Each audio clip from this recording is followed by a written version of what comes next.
Centralisation केलाई भन्छौँ त? Centralisation is the concentration of authority and press भन्छ नि हजुर प्रेजेन्टेसन ए स्लाइडहरु हाल्नु सेयर भएन है एकैछिन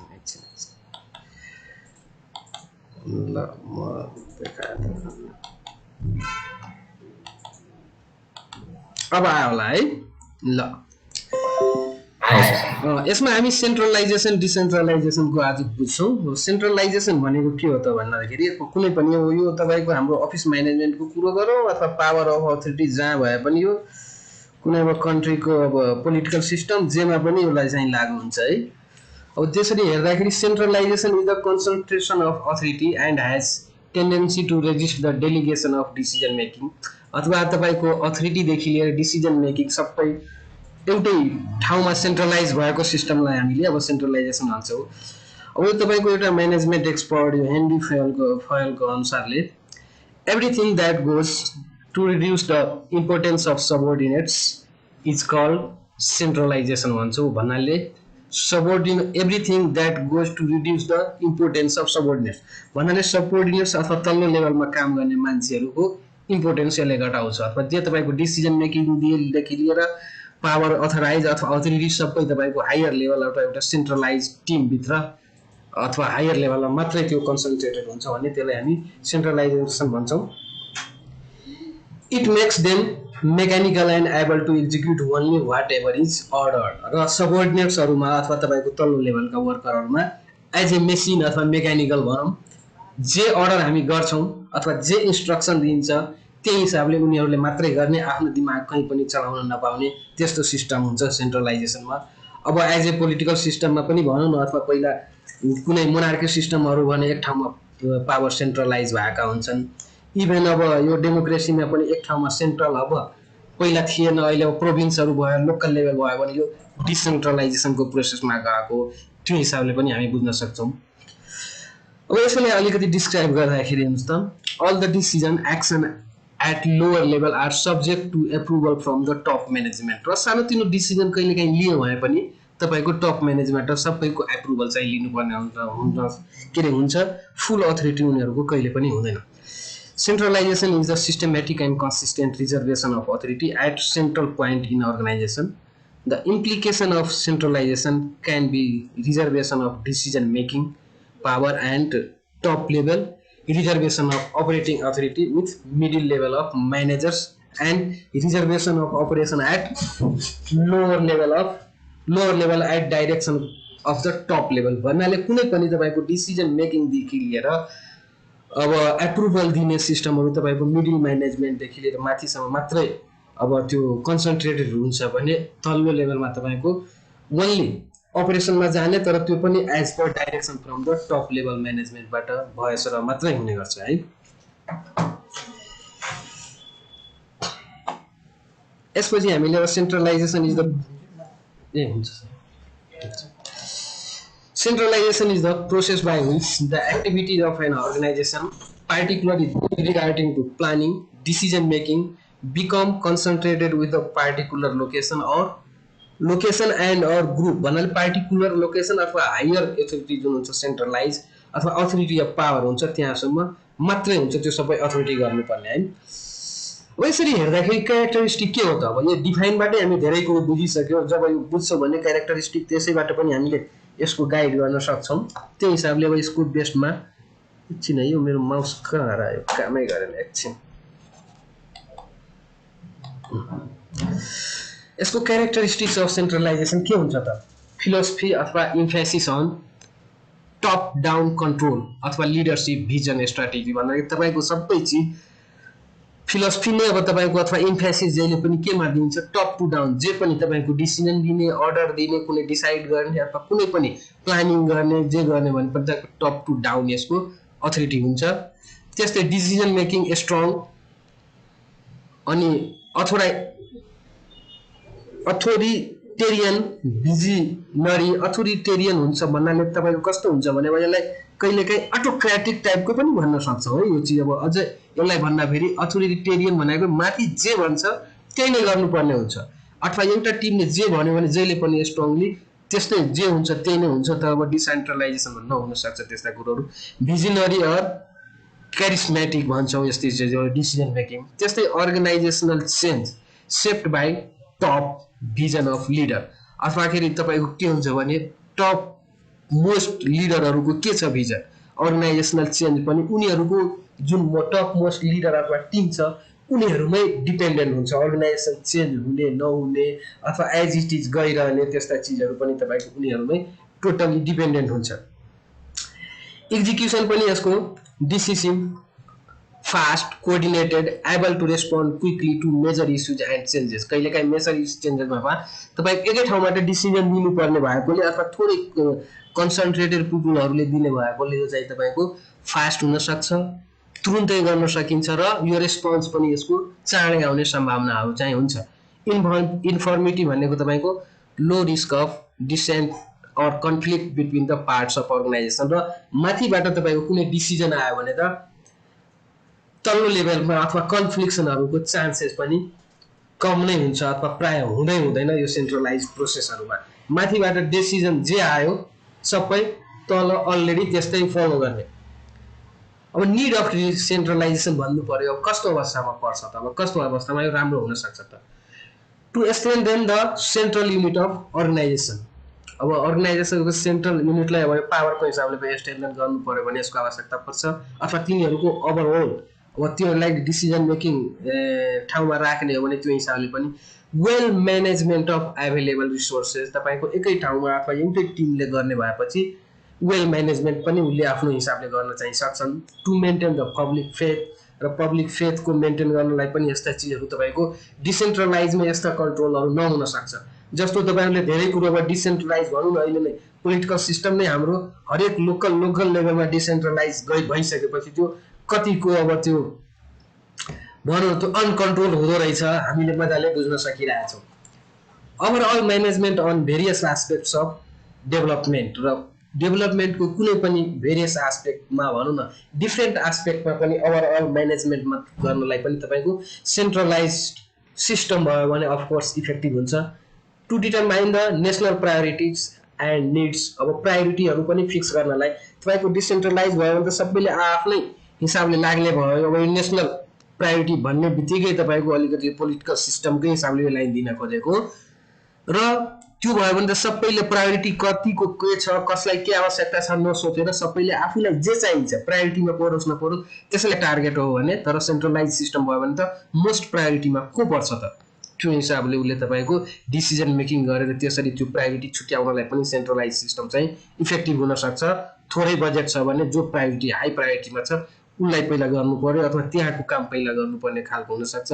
त्यस्तै to address the problems which are not addressed by local units, र अब यो सेन्ट्रल सिस्टम अब कहिलेकाहीँ मिक्स्ड सिस्टम, हाम्रो त अहिले हेर्दाखेरि मिक्स सिस्टम पनि छ, कहिलेकाहीँ अब तपाईँको लोकल युनिट्सहरूले नहेर्ने प्रोब्लमहरूलाई कन्ट्रोल गर्नलाई सेन्ट्रल सिस्टम चाहिन्छ। जस्तो कि अब पोलिटिकल सिस्टममा हाम्रो हेर्दाखेरि अहिलेको सङ्घ भनौँ अथवा सङ्घीय गभर्मेन्ट भनौँ भने, अरू लोकलमा तपाईँको स्टेट गभर्मेन्ट अथवा स्थानीय लोकल गभर्मेन्टहरू भनेको उनीहरूले आफ्नो पार्टिकुलर मात्रै हेर्छ भने, अथवा त्यहाँ पनि तपाईँको कुनै माइनोरिटी ग्रुप अथवा कुनै कसैलाई एकदमै आवश्यक भएको चिजहरू उनीहरूले हेर्दैनन् भने त्यति बेला सेन्ट्रल गभर्मेन्टले त्यस्ता चिजहरूलाई एड्रेस गर्न सक्छ अथवा सेन्ट्रलाइज सिस्टमहरूले गर्न सक्छ।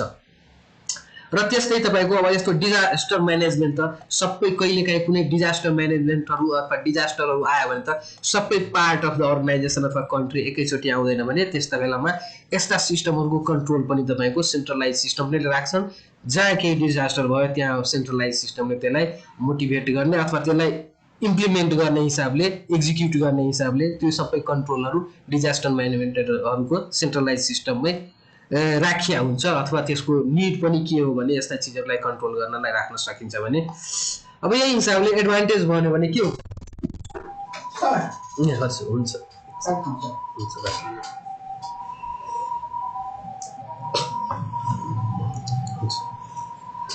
अब एडभान्टेजेस हुन्छ दाइजान्छु ढोका लगाइदिनु है। हुन्छ एडभान्टेजेस अफ सेन्ट्रलाइजेसन सिस्टम भन्दाखेरि हामीले सबभन्दा मुख्य कुरो भनेकै लेस ओभरहेड कस्ट। यो सबै अहिलेको कन्डिसनमा त हामीले सबैले फिल गरेका छौँ।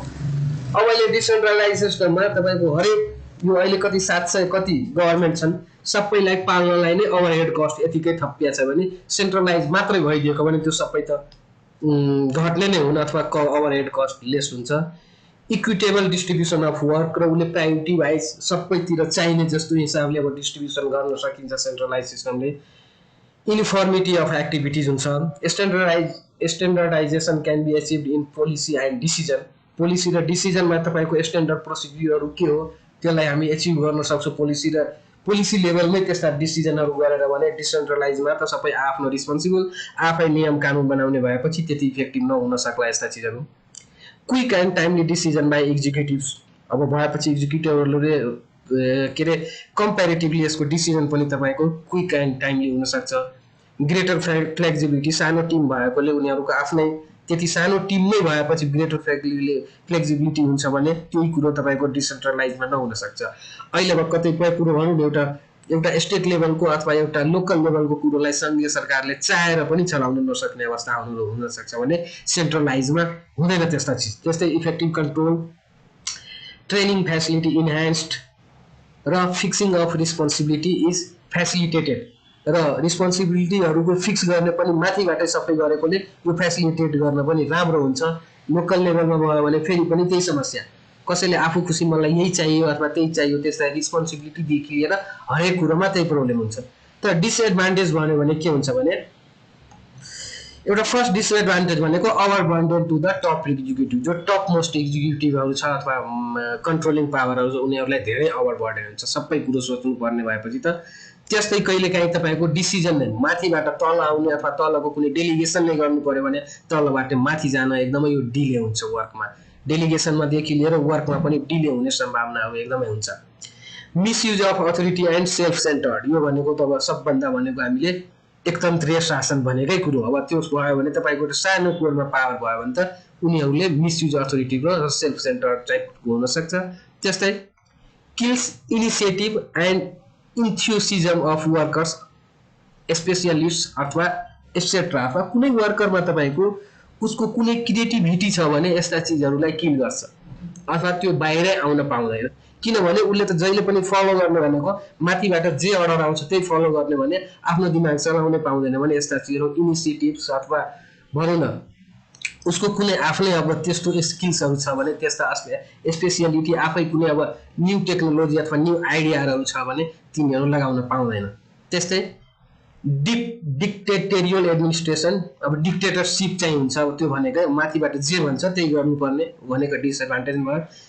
डिस्टिङटिभ टु सबअर्डिनेट्स। अब सबअर्डिनेट्समा अब जे अर्डर गर्यो त्यही गर्नुपर्ने र नो लोयलिटी हुँदैन, माथिबाट जे अर्डर आयो त्यही गर्ने पर्ने। सेन्ट्रलाइज अब पावर छ उसले जे भन्यो त्यो गर्ने पर्ने खालको यसको डिसएडभान्टेज हामी देख्न सक्छौँ। अब यस्तै अब डिसेन्ट्रलाइजेसन भनेको के हो त? त्यसो भए हामीले अब सेन्ट्रलाइजेसनको बारेमा बुझ्यौँ। डिसेन्ट्रलाइजेसन भनेको तपाईँको अब अथोरिटी अथवा पावर अफ अथोरिटीदेखि रेस्पोन्सिबिलिटी सबै तपाईँको डिस्ट्रिब्युट गर्नु तल्लो लेभलसम्म भन्ने, त्यसैलाई हामी डिसेन्ट्रलाइजेसन भन्छौँ। Is the tendency to disperse decision making authority in an organized structure if the authority is not delegated it is centralized। अथवा अथोरिटी अब डेलिगेटेड अथवा सबै सानो सानोसम्म गरेको छैन भने त्यो सेन्ट्रलाइज भयो, हामीले पहिले भनिसकेका छौँ। Decentralisation is more than delegation. It reflects a philosophy of organisation and management. It requires careful selection of which decision is push down in the organisation structure from the top. भन्दाखेरि अब decentralisation गरे पनि तपाईँको कुनै पनि organisation होस् अथवा system होस् कम्प्लिट अथोरिटी डिसेन्ट्रलाइज गर्दैन भन्नाले कतिपय अथोरिटीहरू कुन अथोरिटीहरू तल दिँदाखेरि राम्रो हुन्छ त, जुन कि सेल्फ डिसिजन गर्ने खालको छ भने त्यसरी छुट्याइन्छ र तै पनि केही पावर्सहरू सेन्ट्रलाइज सिस्टम कुनै अर्गनाइजेसन होस् अथवा पोलिटिकल सिस्टम होस् कम्प्लिट डिसेन्ट्रलाइज सिस्टम हामी संसारमा कहीँ पनि भेट्न सक्दैनौँ। तर कम्प्लिट सेन्ट्रलाइज सिस्टमहरू चाहिँ हुन चाहिँ सक्छ अथवा पहिला थिए पनि हाम्रै कन्ट्रीमा भनौँ। अब त्यस्ता चिजहरू चाहिँ हुन चाहिँ सक्छ भने कम्प्लिट डिसेन्ट्रलाइज चाहिँ हुँदैन भने त्यति बेला हामी कुन पावरहरू डिसेन्ट्रलाइज गर्दा राम्रो हुन्छ बेटर हुन्छ त्यो चिजहरू धेरै विचारहरू पुर्याएर चाहिँ गरिन्छ है। अब यसमा बाई एलेनले डिसेन्ट्रलाइजलाई कसरी डिफाइन गरेको छ भने is a systematic effort to delegate authority to lowest level except that which can be exercised only at the central point अथवा सेन्ट्रल पोइन्टबाट मात्रै गर्नुपर्ने खालका चिजहरू छ भने त्यो बाहेकका सबै चिज डिसेन्ट्रलाइज गर्नु अथवा तिनीहरूको अथोरिटी दिनुलाई नै हामी डिसेन्ट्रलाइजेसन भन्न चाहिँ सक्छौँ। Also, it is the scattering of authority through an organization and dispersion of authority within an enterprise. It is not the same as the delegation of authority, which takes place from a supervisor to subordinates.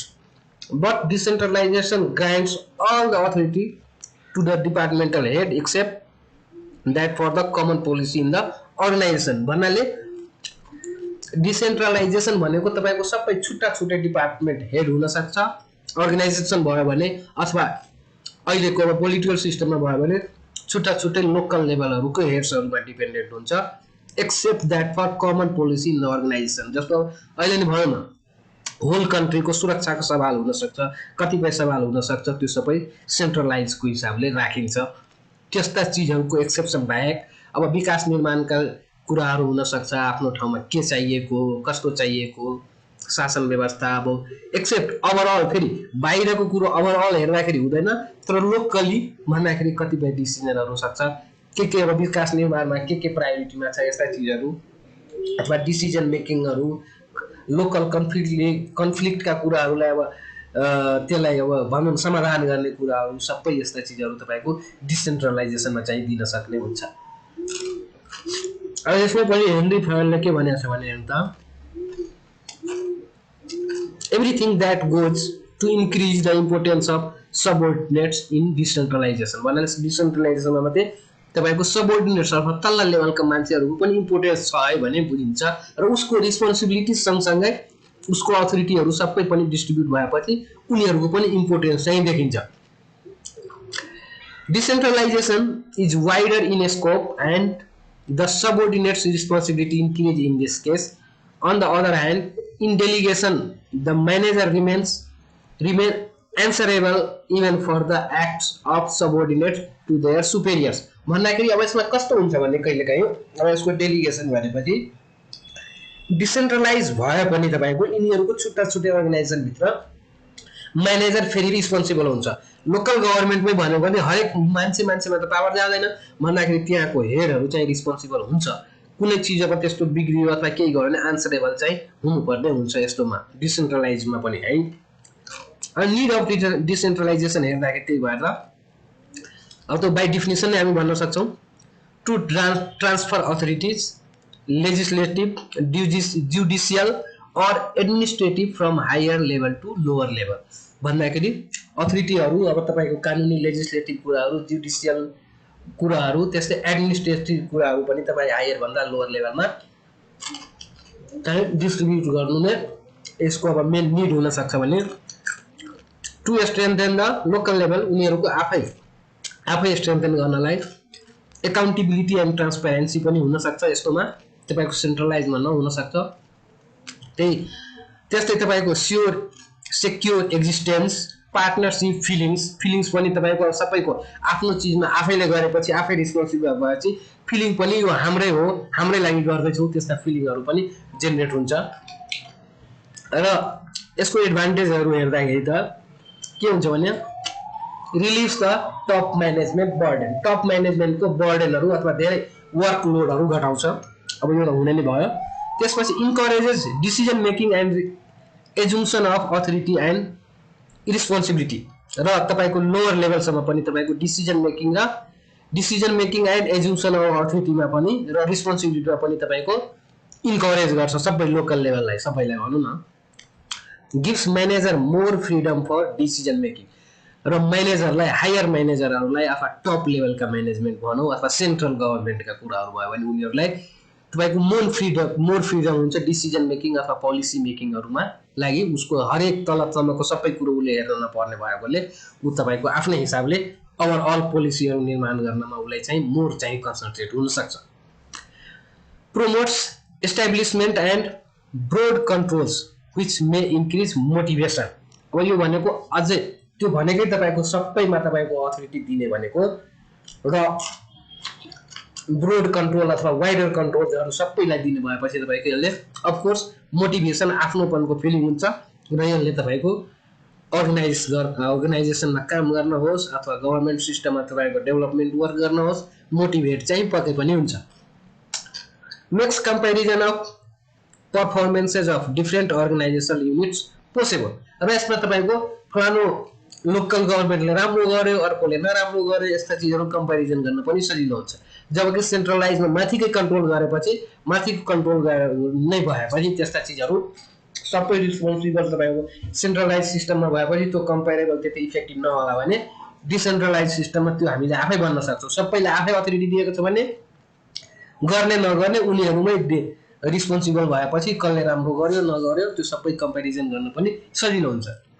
Every individual can increase productivity and profit हुने नै भयो सबैको भएपछि facilitates setting up profit center, facilitate product diversification, promotes product diversification भनेको अब तपाईको कस्तो आयो भने अहिले नै भनौँ न छुट्टा छुट्टै लोकल लेभलमा कहिले काहीँ तपाईको प्रोग्रामहरू पनि आइरहेको हुन्छ।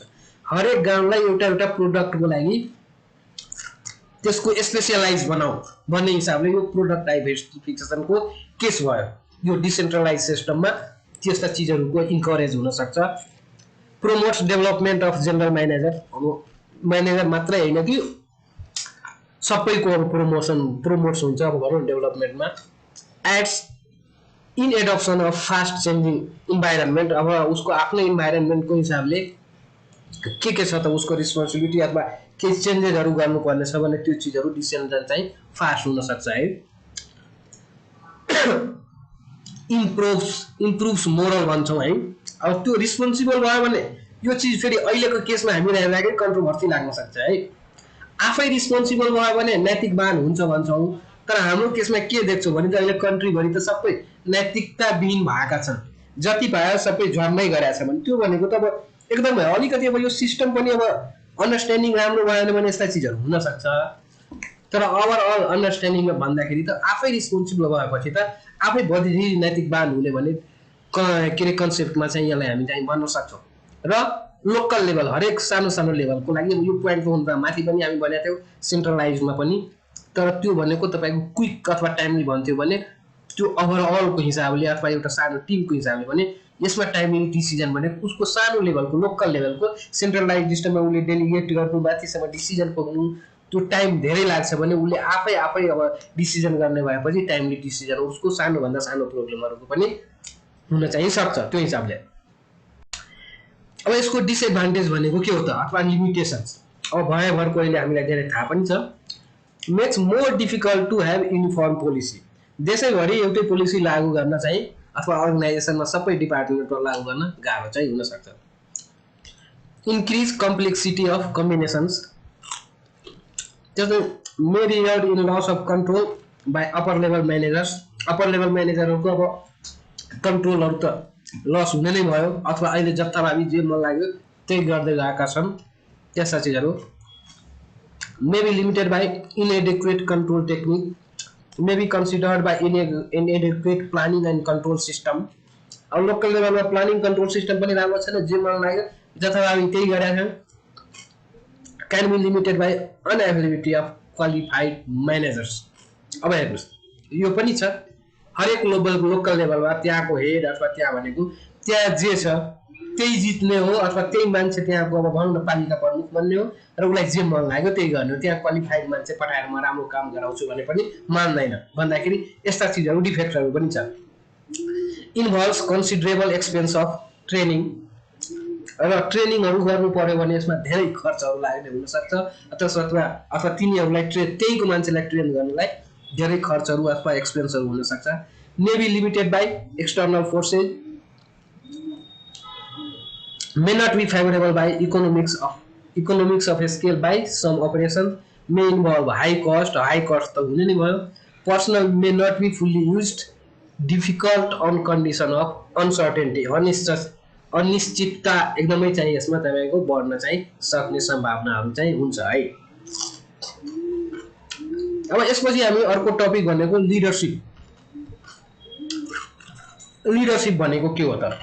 यसको बारेमा पनि अलिकति बुझौँ।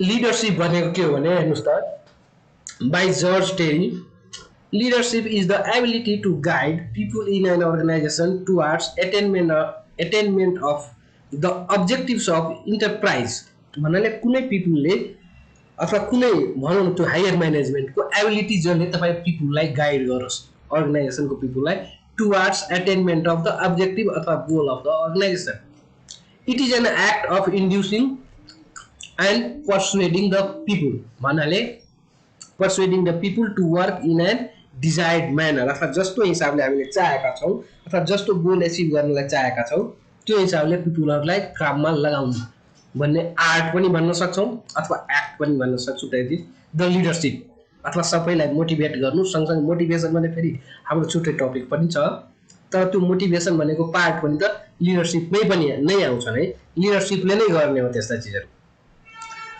A business leader must be able to बिजनेसमा पनि हुन सक्छ पोलिटिकल लेभल अब अरू त मोस्टली हामी लिडर भनेको त पोलिटिकल लेभलमै बुझ्छौँ तर बिजनेस अर्गनाइजेसन लिडर सबै हुन्छ भने a business leader must be able to exert influence to the subordinates for getting work done as per plan जुन प्लानले हिसाबले अब गरेका थियौँ प्लानिङ भनौँ न त्यही हिसाबले वर्क चाहिँ अथवा काम चाहिँ सकिनुपर्ने अथवा सिद्धिनुपर्ने खालको उसको हुनसक्छ अथवा हुनुपर्ने हुन्छ। An effective leader or manager is not only able to influence subordinate but he also able to ensure that they achieve their highest potential performance भन्नाले आफ्नो सबअर्डिनेटलाई मात्रै इन्फ्लुएन्स गर्ने हैन कि अर्गनाइजेसनको गोल एचिभ गर्नलाई अथवा परफर्मेन्स एचिभ गर्नु पनि हाई परफर्मेन्स एचिभ गर्न सक्ने क्यापेसिटी पनि हुनुपर्ने हुन्छ। यस्तै अब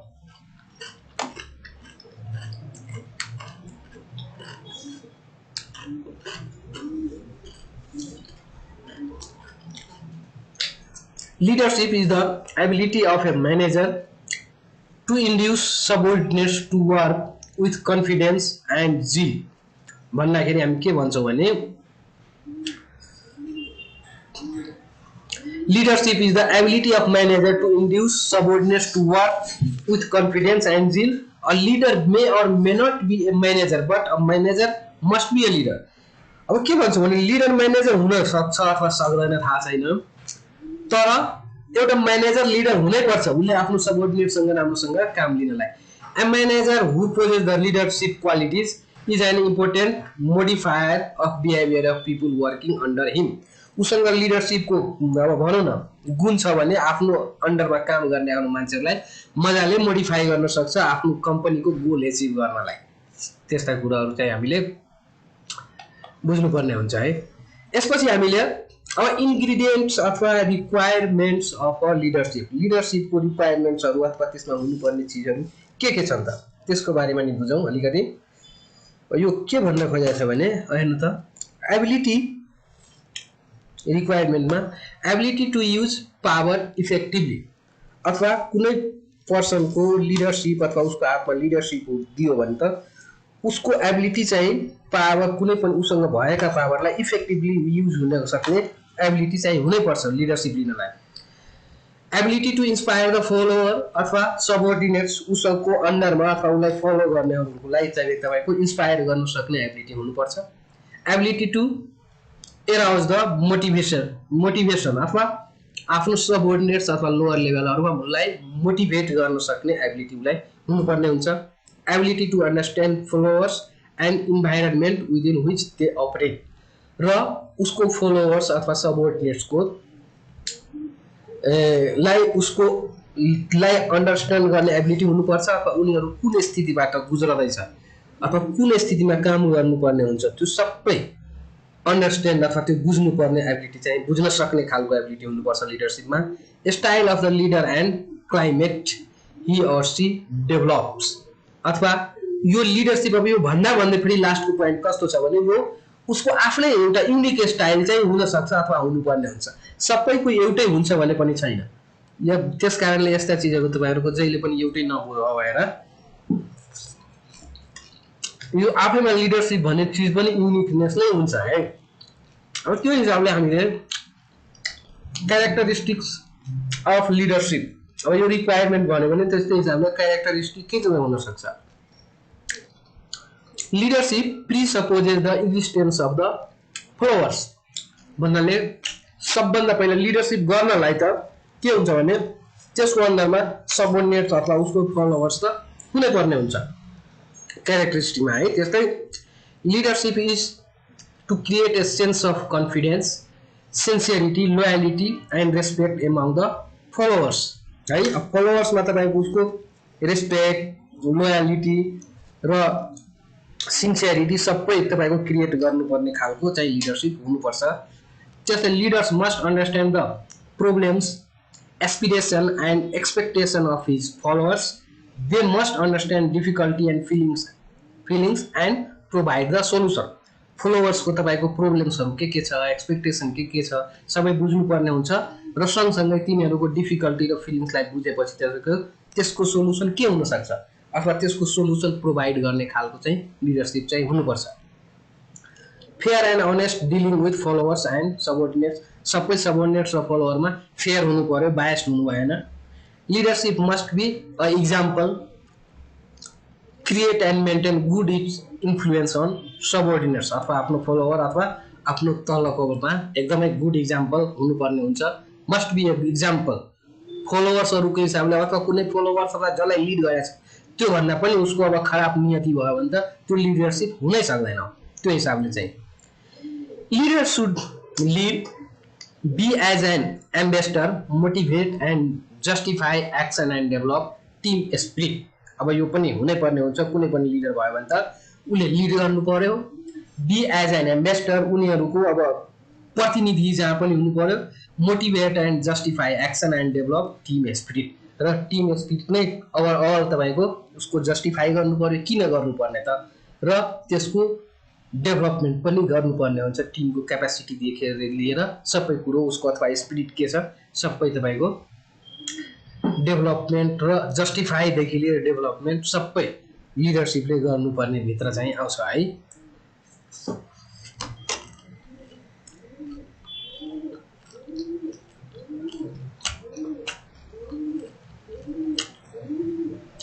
यसपछि हामीले टाइप्स अफ लिडर, अब लिडरहरू कस्ता कस्ता खालका हुन्छन् त। फर्स्टमा हामी एउटा इन्स्टिट्युसनल लिडर भन्छौँ, leader by status, example principal, dean, campus chief, यस्ता यस्ता चिजलाई इन्स्टिट्युसनल लिडर भन्छौँ है। अर्को भनेको यो बाई रोल अथवा उस हिसाबले इन्स्टिट्युसनल लिडर भयो भने अटोक्रेटिक लिडर। अटोक्रेटिक लिडर भनेको आफूलाई जे मन लाग्छ अथवा एकदमै डिक्टेटरसिप भएको डिक्टेटोरियल लिडर भन्छौँ। He is a dictatorial in nature and get work done by coercion अथवा जबरदस्ती काम लगाउनु, command and power. Rebels are caused who don't say yes boss, अथवा उनीहरूले जसको नेचर yes boss भन्ने हुँदैन तिनीहरूलाई थिचेरै खतम पारिदिने खालको नेचर हुन्छ अटोक्रेटिक लिडरको। अथवा जसले उसलाई जे भन्छ अथवा यसमा यस नभन्ने खालको सबअर्डिनेट्सहरूलाई उसले मन पराउँदैन र उसलाई सिध्याइदिने खालको पनि हुनसक्छ अटोक्रेटिक लिडर। जुन कि अब भनौँ न थुप्रैमा हामीले पढेको होला, निरङ्कुश शासक भन्छौँ, त्यही भनेको अटोक्रेटिक लिडर भनौँ है। अथवा निरङ्कुश एकतन्त्रीको अर्थ त्यो हुँदैन, तर प्राय एकतन्त्री शासन भनेको निरङ्कुश नै हुन्छ। खास गरी अटोक्रेटिक लिडर भनेको निरङ्कुश शासक चाहिँ हामी भन्न सक्छौँ। Democratic leader he is lead by followers, subordinates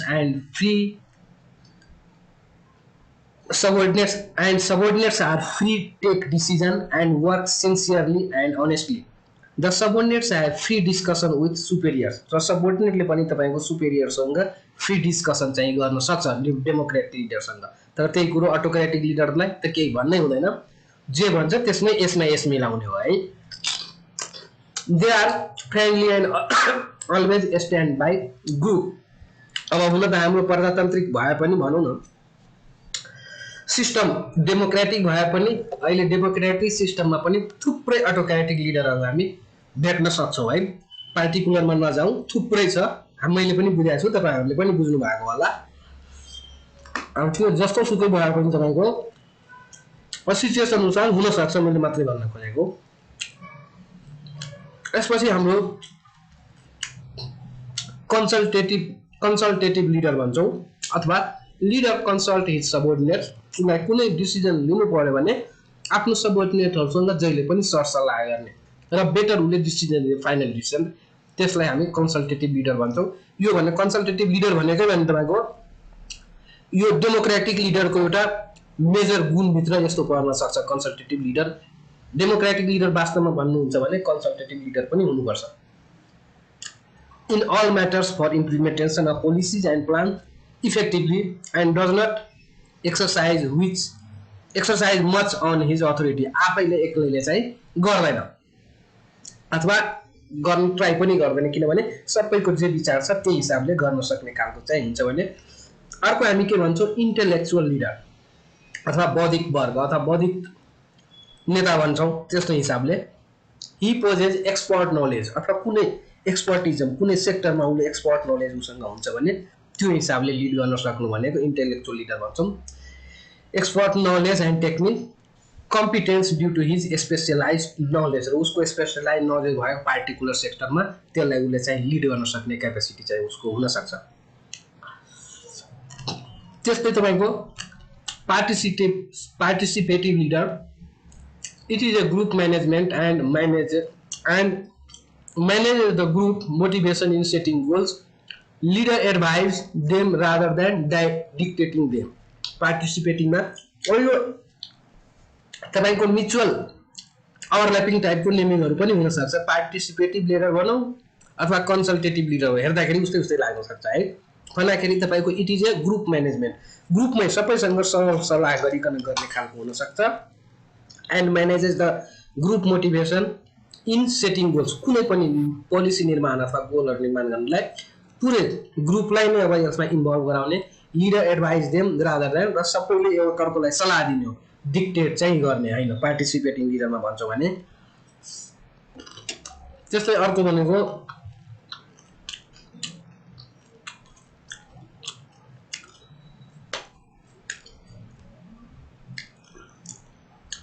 laces fair or free rein leader। यो भने कस्तो हो भने the leader does not lead but leaves the group entirely to itself and avoids using power।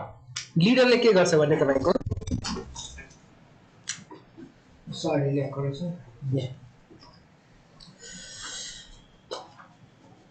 लिडरले तपाईको के गर्छ भने आफैले लिड गर्दैन but leaves the group entirely to itself and avoids using power। Group member work together and provide their own motivation। सबैले काम गर्छ, सबैको लागि गर्छ भन्दाखेरि यसमा तपाईको एकदमै फुल फ्रीडम टाइपको भन्ने, अब यो वर्डहरु छुट्टा छुट्टै ठाउँमा आएको हुनाले, तर यो भनेको एक हिसाबले कन्सल्टेटिभ लिडर। कन्सल्टेटिभमा तपाईको अथोरिटी एउटैमा हुन्छ भने यो अब फ्री रेन लिडरमा के हुन सक्छ भने हेलो केही बोल्न खोज्नु भएको हो छैन होला है।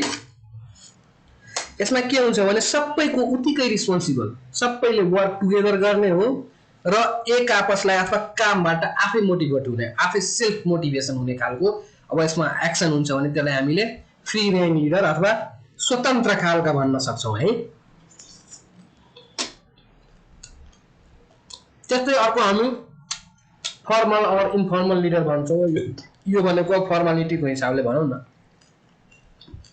Formal leader is invested with authority but informal leader don't hold any post but they have more say in the organisation.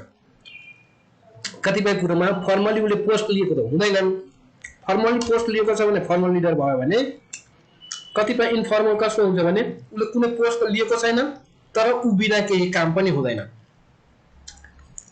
यसको बेस्ट इक्जाम्पल भनेको मैले भनौं न, एक्ज्याक्टली त दिन नसकेला तर अब यो भन्दा अगाडिको इन्डियन कांग्रेसको सरकार थियो भनौं न, त्यति बेलाका प्राइम मिनिस्टर, त्यति बेलाका भनौं न त्यहाँको पार्टी अध्यक्षले नभनेसम्म केही नगर्ने खालका इक्जाम्पलको रूपमा मैले मात्रै दिए है। अब कसैलाई यो पर्सनल भन्न खोजेको हैन। भन्दाखेरि पोस्टमा हुँदैन, पोस्टमा एउटा स्ट्याच्यु जस्तो एउटा मान्छे हुन्छ भने अर्कोले कन्ट्रोल गर्ने सबै उसँग हुन्छ भने दैटलाई हामी त्यस्तो केसमा त्यसलाई इन्फर्मल लिडर चाहिँ भन्न सक्छौं।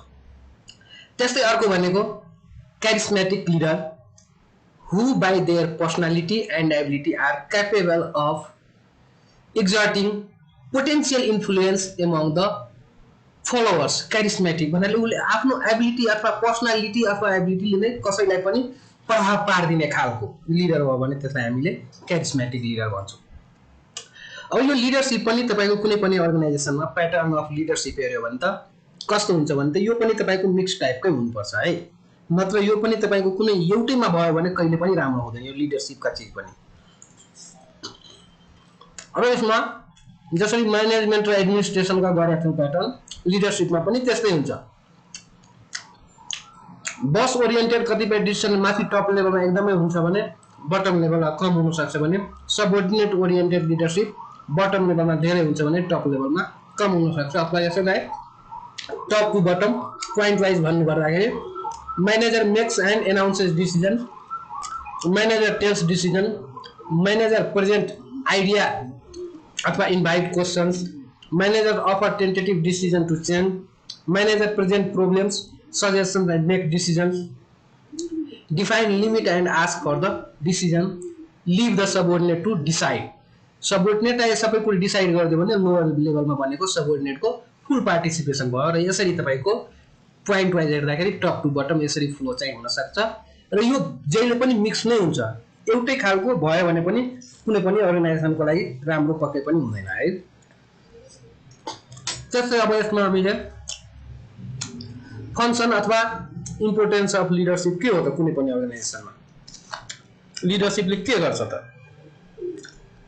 Leadership is an important function of management which helps to maximize efficiency and to achieve organizational goals. The following functions justify the importance of leadership. Determination of goal, अथवा goal determine गर्नलाई a leader perform a creative function of laying down goals and policies for the followers. He acts as a guide in interpreting the goals and policies। अथवा company कुनै अर्गनाइजेसनको goals र policies के हो त्यसलाई explain गर्ने as a गाइडको रूपमा पनि एक्ट गर्न सक्छ र त्यसलाई कसरी एचिभ गर्ने वे आउटहरु पनि दिन सक्छ। त्यसले तपाईको organisation a good leader either himself structures और helps in structuring the organisation on specific lines with a view to making its various components sensitively and effectively for executing the policies of the top management। Good लिडरहरु छ भने उले आफैमा पनि तपाईको structure गरेर goal achieve गर्नलाई त्यस्तो स्ट्रक्चरहरु फर्म चाहिँ गर्न सक्छ अथवा हेल्प गर्न सक्छ, त्यसरी बुझ्नु पर्ने हुन्छ। त्यसले गुड लिडरशिपले तपाईको कोअर्डिनेसन पनि राम्रो गर्छ। A leader reconcile the goals of the individuals with organizational goals अथवा इन्डिभिजुअलहरुको गोल अर्गनाइजेसन गोलसँग सबै समायोजन गर्छ। भन्नाले अर्गनाइजेसनलाई केही राम्रो भयो भने इन्डिभिजुअललाई पनि हुन्छ अथवा इन्डिभिजुअललाई चाहिएका चीजहरुलाई राम्रो हुनलाई अर्गनाइजेसन पनि राम्रै हुनुपर्छ। त्यो हिसाबले तिनीहरुको रिलेसनशिप पनि एस्टाब्लिश गर्छ यो गुड लिडरहरु भयो भने। And creates a community of interest. He keep himself informed about the working of the group and share information with the group for the coordination of its effort। त्यसै good लिडरशिपको तपाईको motivation गर्ने capacity पनि राम्रो हुनुपर्छ अथवा हुन्छ भनौं। A leader creates confidence among his followers and sustains enthusiasm and organizational goals by inspiring them। अथवा सबै सबअर्डिनेट्सहरुलाई इन्स्पायर गरेर अर्गनाइजेसनको गोल एचिभ गर्नलाई उले मोटिभेट गर्ने हुन्छ। He also adopts motivational devices to stimulate them for performing their duties with interest and loyalty and sincerity। Motivation को detail त हामी पछि पढ्छौं नै मोटिभेट कसरी गर्ने हो भने। त्यसपछि तपाईको representation. A leader is the representative of his group. जहिले पनि कुनै पनि ग्रुपलाई रिप्रेजेन्ट गर्ने खालको हुनुपर्छ र ग्रुपलाई रिप्रेजेन्ट गर्नुपर्ने हुन्छ। त्यो हिसाबले उसको प्रोपर्टीहरु पनि तपाईको A leader is the representative of his group। He takes initiative in all matters of interest to the group। Group को इन्ट्रेस्ट के छ अथवा के गर्न चाहेको छ सबैमा उले इनिसिएसन लिन्छ अथवा आफैले गर्न नसक्ने हो भने त्यसको कुरो माथिल्लो टप म्यानेजमेन्टमा पुर्याउने पनि हुन सक्ने खालको हुनुपर्छ। He also attempts to fulfill the psychological needs of his follower। कहिलेकाहीँ साइकोलोजिकल निड्स मात्रै हो भने त्यसलाई फुलफिल गर्ने अब ट्राई पनि गर्नुपर्ने हुन्छ। Leadership styles.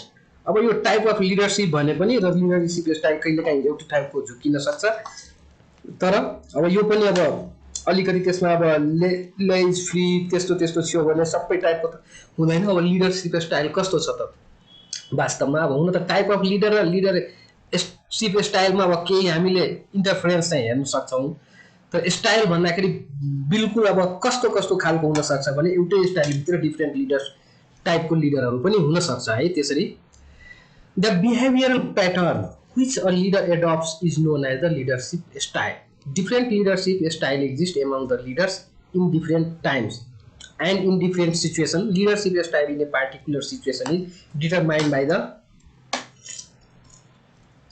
leader's personality, experience and value system, nature of followers and nature of environment. Some of the important leadership styles are as follows है, जसमा एउटा के गर्छौँ भने हामीले फर्स्टमा अटोक्रेटिक और अथोरिटेरियन लिडरसिप स्टाइल भन्छौँ। यसमा भनेकै अब तपाईँको पुरै एउटै मान्छेले जे भन्छ त्यही हिसाबले autocratic leader gives orders which he insists shall be obeyed. He determines policy for the group without consulting them. कसै कहिले पनि अब कसैको राम्रोको लागि गर्छु भन्छन् तर उनीहरूलाई कहिले पनि सोध्दैन के उनीहरूको लागि राम्रो हो भने। अटोक्रेटिक लिडरको बानी मैले जे राम्रो सोच दिन्छु त्यही नै उनीहरूको लागि राम्रो हो भने सोच चाहिँ अटोक्रेटिक लिडरमा हुन्छ है। Without consulting them and does not give detailed information about future plans but simply tells the group about immediate steps and members must take. Autocratic leadership may be negative because followers are uninformed. Followers like केही पनि थाहा हुँदैन, unsecure and afraid of leader's authority. The subordinate can not put forward their views, कहिले पनि आफ्नो राख्न सक्दैन views, if they are best for the team or organization or interest. They cannot criticize or question to the leader's way of getting change done. Autocratic leader may be called a strict autocrat who relies on negative influences and gives orders which subordinate must accept. Autocratic leadership can also be positive because the leader may use his power or disperse towards his good.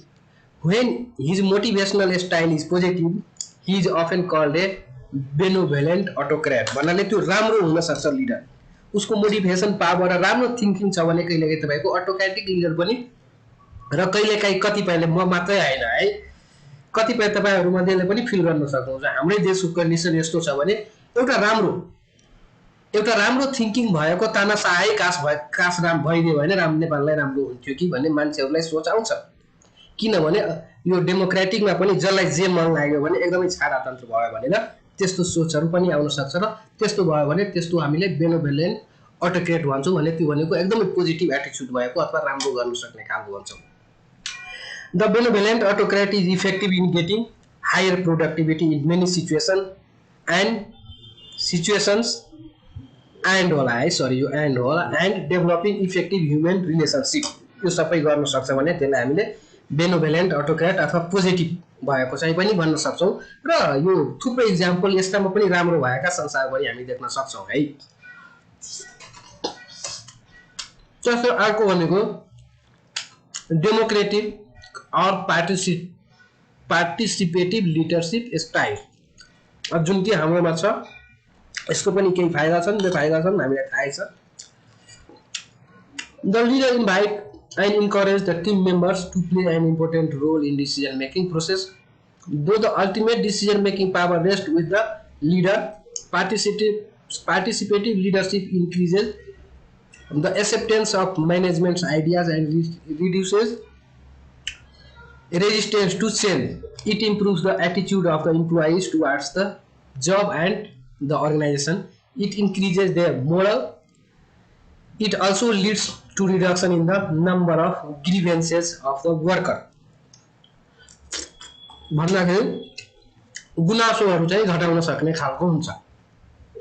अब त्यस्तै तपाईको लेज fair और free rein leadership अथवा free टाइपको भन्नमा के हुन्छ भने a free rein leader does not lead but leaves the group entirely to itself ग्रुपलाई छोडिदिन्छ आफू जसलाई जे मन लाग्छ आफै मोटिभेट भएर सबैले राम्रो गर्न सक्ने हुन्छ भने त्यो भनेको सबभन्दा बेटर हो तर सबै इन्डिभिजुअल तपाईँको आफैमा रिस्पोन्सिबल र नो हाउ चाहिँ हुनुपर्छ उसको रेस्पोन्सिबिलिटी के छ उसले के गर्दा सबै वेल नन भयो भने त्यति बेला यो पनि राम्रो हुन सक्छ he is just representative of organization who leaves all the responsibility for the most of the work to their his our subordinates भन्नाले त्यो अर्गनाइजेसनको रिप्रेजेन्टेटिभ मात्रै हुन्छ तर उसको गर्नुपर्ने भित्र तपाईको एक्जिक्युसनको काम सबैलाई इटसेल्फ छोडिदिएका हुन्छ the free reign leader avoids using power he depends largely upon the group to establish his own goals and work out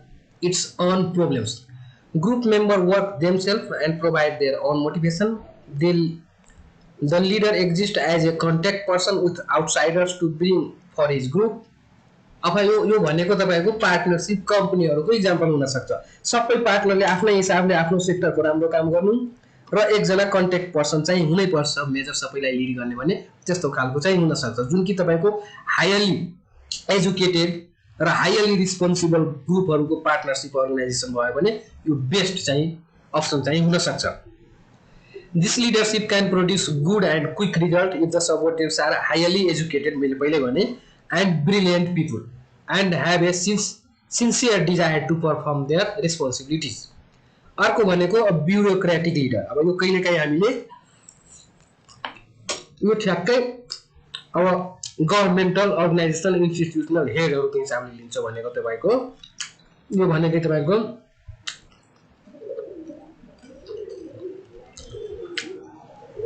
here the leader strictly adhere to the organizational rules and policy organizational rule र policy मा एकदमै dependent हुन्छ र त्यही हिसाबले जानु पर्ने खालको हुन्छ आफैले बनाउने हैन कि ब्युरोक्रेटिक लिडरमा त्यस्तो हुन्छ अथवा यो अर्गनाइजेसनल लिडरशिप पनि भन्न सक्छौ also they make sure that the employee अथवा team also strictly follows the rules and procedures अथवा rules procedure जे छ त्यही नै उले फलो गर्नुपर्ने हुन्छ आउटपुट होस् कि नहोस् टोटली रुल्स के छ त्यही हिसाबले जाने आफ्नो हिसाबले केही पनि दिमाग नलाउने न लिडरले न कसैलाई लगाउन दिने खालको चाहिँ हुन्छ जुन कि ब्युरोक्रेसीमा हामी धेरै यस्ता कुराहरु हेर्न सक्छौं त्यही भएर नाम पनि ब्युरोक्रेटिक लिडरशिप नै हो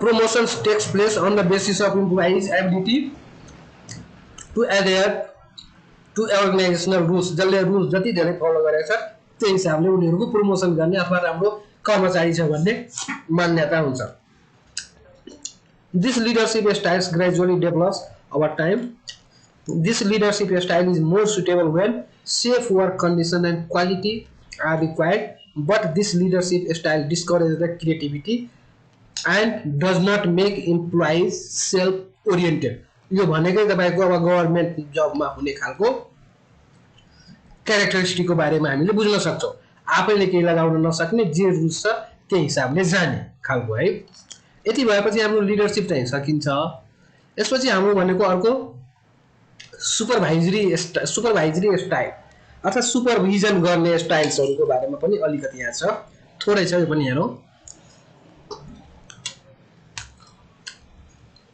Supervision is the function of coordinating and directing of the works of others to accomplish the designated objective अथवा अरूले गरेको कामलाई कोर्डिनेसन गर्ने अथवा डाइरेक्ट गर्ने उलाई गाइड गर्ने चीजलाई नै हामी supervision भन्छौं A supervisor guides his subordinates so that they produce the desired quality and quantity of work within the desired time. He also must see that their needs are satisfied and that the groups achieve its objective within a minimum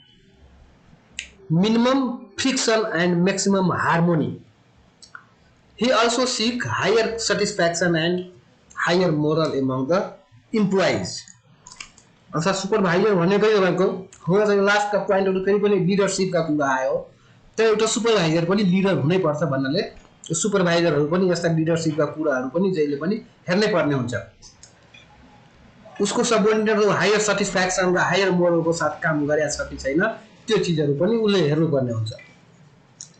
function and responsibility of A supervisor के हुन्छ त? यो सुपरभाइजरको responsibility अलिकति हामीले सायद यो contract strike म्यानेजमेन्टमा पनि हेरेका छौँ, यहाँ पनि छ अलिकति, जे होस् त्यस्तै पोइन्ट होला। 90% of the supervisor success 90% of the supervisor success depends upon human understanding and temperament भन्छौँ है। उनीहरूको तपाईको उसले मान्छेहरूलाई कसरी बुझ्न सक्ने र कसरी गाइड गर्न सक्ने, सुपरभाइजरको सक्सेस नै त्यसैमा डिपेन्ड हुन्छ। अथवा कसरी उसले गाइड गर्छ, रिसाउने बानी हुनु हुँदैन सुपरभाइजरले, अथवा कसरी गाइड गर्ने। हुन त फेरि अटोक्रेटिक सिस्टममा भयो भने त अटोक्रेटिक सुपरभाइजर पनि हुन सक्छ। तर नर्मली हामीले अहिले यो मोटिभेसनल टाइपको सुपरभाइजर भयो भने त उनीहरूले सबै बुझ्नुपर्ने खालको हुनुपर्ने हुन्छ है। He must be educated, motivated and know feelings of others. He should keep up to date information about the engineering work progress. The workers should not complain that they are given too much work or too little work or uninteresting work. भन्नाले तपाईको कुनै पनि सुपरभाइजरलाई वर्करले धेरै काम मलाई दियो, फलानुलाई कम दियो अथवा नचाहिने काम मलाई दियो, त्यस्ता चीजहरू कम्प्लेनहरू पनि गर्न नसक्ने खालको, अथवा जस्तो रिस्पोन्सिबिलिटी छ, जसलाई जे डेजिग्नेटेड गरेको छ त्यही हिसाबले काम लगाउनु पर्ने पनि हुन्छ। He must find employees test for his work and learning ability of the employees. अब कसले के गर्न चाहन्छ अथवा उसले कुन कुरो कति छिटो सिक्न सक्छ त्यस्ता कुरोहरूको नलेज पनि सुपरभाइजरलाई हुनुपर्ने हुन्छ। He should make employee work with clarity of expression and sense of work. Supervisor should try to create confidence among employees. He should remove misfits. He should not be a stupid supervisor who steals the suggestion from the lower staff and suggest to the higher level as his own. भन्नाले कतिले तलसँग सल्लाह दियो, राम्रो लाग्यो भने त फलानुले भनेको छ भनेर नभनेर मैले आफै क्रिएट गरेको यस्तो गर्दा हुन्छ भनेर त्यस्तो खालको पनि हुनु हुँदैन। जसको आइडिया हो नि त्यसलाई पनि उसको बेनिफिट चाहिँ पक्कै पनि दिनुपर्ने खालको हुनुपर्छ सुपरभाइजर भने है। He should be able to read design drawing and give decision on minor problems, defects, confusion साइटमा भयो त्यस्ता खालको पनि हुन सक्छ। यो प्योर खास गरी अब कन्स्ट्रक्सन प्रोजेक्टहरुको लागि भयो भने successful supervisor should have thoroughness, fairness and emotional control and should be as a teacher also. सिकाउन सक्ने खालको क्यापेसिटी पनि भएको हुनुपर्ने हुन्छ। Ensure the quality of material by checking the source and should be put in the labs if necessary. अथवा lab test गराउन पठाउनु पर्ने खालको यस्ता नलेजहरु पनि चाहिने खालको हुन सक्छ हुनुपर्ने हुन्छ सुपरभाइजर जुनसुकै केसमा। Conduct regular meeting and decides changes from the sanction of higher authorities. कुनै हायर अथोरिटीबाट कुनै चीज आयो चेन्जेसहरु भने त्यसको बारेमा पनि रेगुलर मिटिङ गर्ने, आफ्ना तल्ला लेभलहरुलाई जानकारी गराउनु पर्ने खालको। Quality is born but 90% is from sweat. भन्नाले के भन्छौं हामीले कुनै पनि चीजको क्वालिटी अथवा सुपरभाइजरको क्वालिटी के हुन्छ भने कोहीको जन्मजातै हुन्छ कन्ट्रोल गर्ने 90% मा के रे सरी 90% त नभनौं जन्मजातै कतिपयको गुण हुन सक्छ भने सुपरभाइजिङ अथवा लिडरशिपको भने यो लिडरशिपमा पनि हुन्छ भने 90% इज फ्रम स्वेट अथवा उले मेहनत गरेर पनि 90% अचिभ गर्न सक्छ भन्ने खालको लास्ट पोइन्टमा भन्न भनेको। अब टाइप्स अफ सुपरभिजनमा तपाईको पार्ट टाइम, फुल टाइम, पिरियोडिक हामीले सायद त्यो त्यसमा थियौ, यहाँ डिटेल गर्दैन। यति गरेपछि हाम्रो यो सुपरभाइजरी पनि अब सुपरभाइजरी स्टाइलहरु पनि आज हामी सक्छौं। आजलाई यति गर्छौं है, यसपछिको हाम्रो अब आउट क्लासमा गर्छौं। हुन्छ हुन्छ सर। अब यसमा most of the theoretical part हो। अब धेरै चीज मैले सकेसम्म गर्नुपर्ने चीज एक्सप्लेन गरे, आफै पनि हेर्दै गर्नुस्।